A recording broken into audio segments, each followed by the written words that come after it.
আসসালামু আলাইকুম রহমতুল্লাহ। প্রিয় ভাই ও বন্ধুরা, অনেক দুঃখ কষ্টের ভিতরেও কিছুটা আনন্দের সংবাদ দিতে পারছি।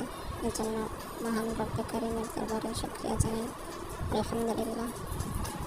আজকে আমাদের নিজস্ব এবং কয়েকজনের সম্মিলিত প্রচেষ্টায় ফেনীর উদ্দেশ্যে আমরা ত্রাণ সরবরাহ করতে পারছি এবং ত্রাণ নিয়ে আমাদের কিছু স্টুডেন্ট ভাই এবং তাদের সহযোগী তারা যাচ্ছে।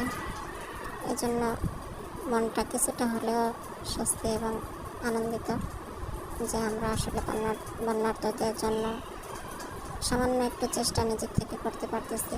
এজন্য আল্লাহর কাছে হাজারো শুকরিয়া জানাই। এভাবে আমাদের উচিত প্রতিটা মানুষের পাশে থাকা, তাদের পাশে দাঁড়ানো। আসলে আমরা যারা সেখানে যাব, একটা বিষয় আমরা সবাই মাথায় রাখার চেষ্টা করব যে আসলে যাদের কোনো ত্রাণগুলি